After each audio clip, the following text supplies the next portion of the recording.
bring in the great Julie Kelly. She is an author of Declassified by Julie Kelly Substack and the book January 6th, How Democrats Used the Capitol Protest to Launch a War on Terror Against the Political Right. Julie, great to have you back with us. Hey, Vince, thanks for having me on. These revelations today from the Justice Department Inspector General, what do they show us? Not much. I mean, Michael Horowitz, the DOJ Inspector General, announced this inquiry into the total DOJ's involvement in January 6th. He has not released anything except this 88-page report where he allegedly disclosed the number of confidential human sources, otherwise known as informants, who were at the Capitol on January 6th. Horowitz claims, based on the documents he has reviewed, now let's emphasize here, documents given to the Inspector General by the FBI, right? So let's just start right there, that this will be cherry-picked documentation, that he concluded 26 informants were there. 4 of them went inside of the building, which we know is federal crime. 14 also were on Capitol grounds, restricted grounds, also a crime. But none of these CHSs have been prosecuted, unlike the now almost 1,600 J6 protesters, including one today who was arrested. So this leaves a little bit of crumbs, but a lot of filler in this report, and doesn't, I'm sure, tell us the full story. Yeah, that's such really the FBI did. That's a critical point. Like, when has the FBI ever lied to us, you know?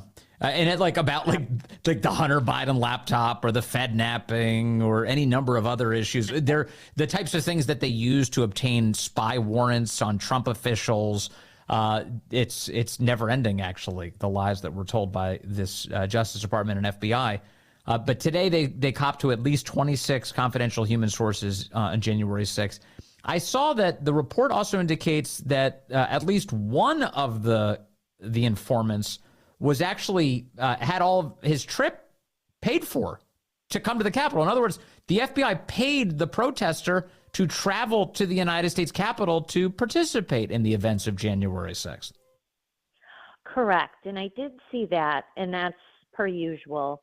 But what this report does not cover, and this is something that Michael Horowitz told Congress that it would, is compensation to all of these human sources. Now, I learned from my coverage of the Whitmer Fed napping that FBI informants are paid in cash by their handling agent. And the total cost of the FBI's confidential human source program runs about $45 million a year. So there's no question that even the small number of CHSs that Michael Horowitz identified that they were paid, just because he threw out there that one of them had their travel expense, well, how much has this, who was this CHS? Is he a longtime CHS? How much has this CHS been paid over time? Or how much was he paid for surveilling, say, the Proud Boys or being embedded in the Proud Boys? We don't have answers to that.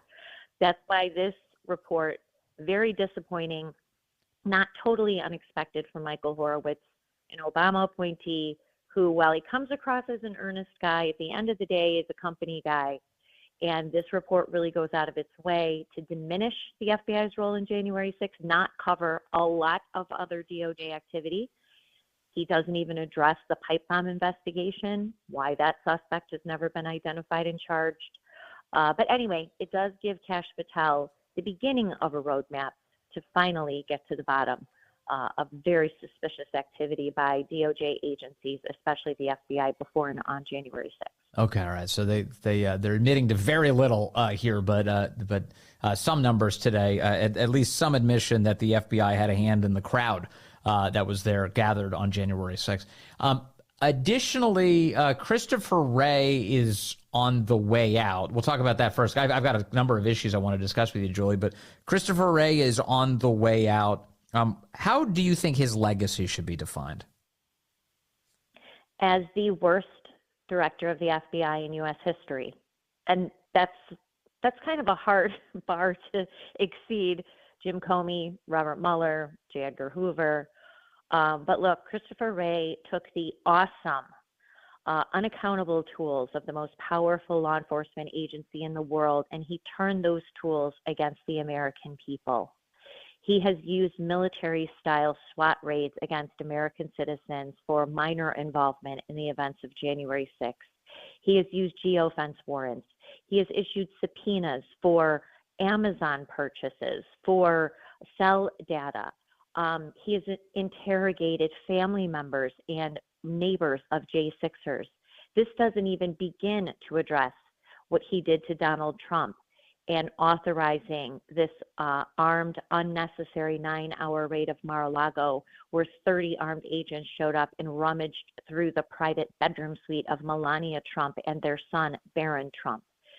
And then later, during the court proceedings in Florida that I covered, revelations that the FBI tampered with evidence there, doctored evidence, to make it look like these files had classified cover sheets on them, and then actually losing track of some of those files after the raid, which they had to admit to in the Florida case. So he is, in my opinion, the worst FBI director. He is now lied under oath. That's what this report does finally confirm. And that's why he resigned a day before the report was released.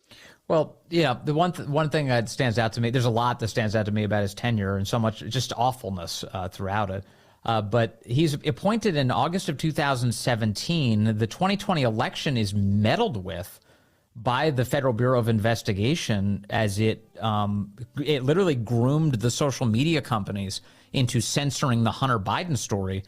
And they knew full well that the Hunter Biden story was legit because they had Hunter Biden's laptop, and they knew every detail of it, and yet they still compelled the social media companies to censor true information ahead of the election. That was all on his watch.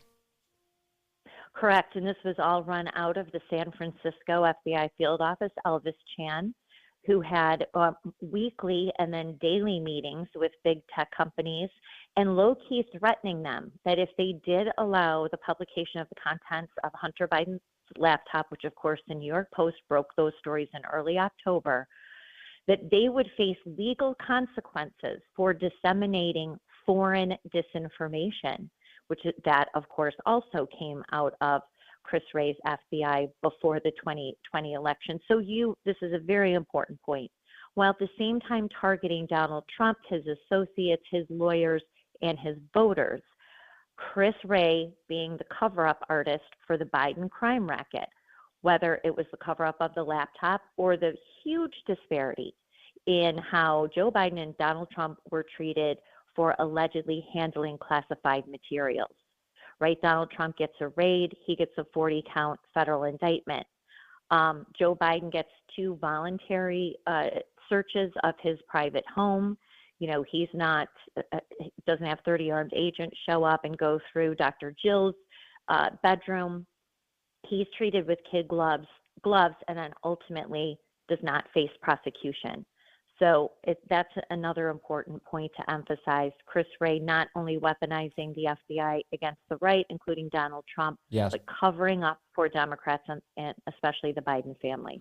Why do you think the media is so sad that Christopher Wray is leaving? I saw ABC's Pierre Thomas was practically emotional about this. Norah O'Donnell was speaking in very grave tones last night about, Chris Wray is leaving at this pivotal time. Why are they upset that he's headed for the exit? I'm not so sure they're upset that he's leaving than they are terrified that Kash Patel is entering and will lead the FBI. So they know what's coming, or they should know what's coming. And this is why they're pretending to be sad about Chris Wray, because they know that he will protect the political interests and the political activity of the FBI, which of course is very heavily dependent on the very same reporters who, with these crocodile tears about his resigning, because the media has been so instrumental in this conspiracy to target Donald Trump and paint him as a criminal. And of course, again, these J6ers. So what will Kash Patel reveal? What will he find out? The correspondence between top media influencers and reporters and the FBI, giving them direct talking points like a Ken Delinian, and they're nothing more than an automaton, a talking mouthpiece for the FBI and DOJ. Yeah. So that's why they're sad to see him leave. Yes, that's exactly right. They've become so accustomed to being friendly water carriers for these agencies, and now they're sad to see that dry up, and their agenda is being undermined. Okay, so I want to return to January 6th now and what the United States Department of Justice is doing. Politico has a piece this week about the fact that President Trump is expected to pardon most, if not all, of the January 6th defendants as soon as he arrives in office. And President Trump, he made it pretty clear that he wants to, in the Meet the Press interview, he said day one. That's a day one priority for him. Politico's headline is Justice Department, January 6th defendants who accept pardons will make a confession of guilt. And apparently the Justice Department sent some sort of message out to January 6th defendants this week, telling them that a pardon will be forever interpreted as you are actually guilty of what you've been accused of. This strikes me, Julie, as sort of an attempt by the Biden Justice Department to get one last sort of Pyrrhic victory, just a final smear campaign against these January 6th defendants. What do you make of it? Well, I have a big piece up at Real Clear Investigations talking about the DOJ and federal judges who are ignoring the fact that Donald Trump plans to pardon most of these J6ers and continue to advance jury trials, throw people in jail, and even bring new arrests, all in defiance of what Donald Trump pledges to do. But I did post, and where that Politico report originated from was a sentencing memo from the DOJ related to a J6 case. I actually pulled up that document this morning. I posted the relevant snippets at Julie_Kelly too. What's funny though, Vince, is you have to read the words of Joe Biden's DOJ with the Hunter Biden 11-year blanket pardon in the back of your head. Because what Biden's DOJ, Matthew Graves specifically, who was appointed by Joe Biden, says, well, even if you're pardoned, he said, it doesn't unring the bell of your conviction. You are still guilty for those crimes. And even if you are pardoned, you will forever be remembered this way. This is Matthew Graves saying that about a pardon. Okay, fine. You want to say that about a woman who broke a window, she's going to go to jail for 4 months. Think of what that means. It doesn't erase your guilt. So he's saying the same thing then about Hunter Biden, not only for the convictions, the gun conviction and the tax, but any other crime that he may have committed over 11 years. So to me, it was just an ironic moment to hear that from Joe Biden's own DOJ. And also, it makes it, once again, super clear that this is nothing more than a political jihad. They're attempting to make it almost Chinese Cultural Revolution-like. They want the targets of their attacks to feel eternal shame. That's the goal. It has nothing to do with meting out justice. It has everything to do with a nonstop effort to get you to bow to the existing regime and to be ashamed that you ever opposed it. It's grotesque, actually, because it is well within the president's right to declare a pardon. That does not mean that you are considered guilty for the rest of your life. In fact, it's designed to relieve you of the burdens of the justice system. And yet here you have the Biden Justice Department looking to smear these people once more on the way out. What's worse are the federal judges who are allowing this.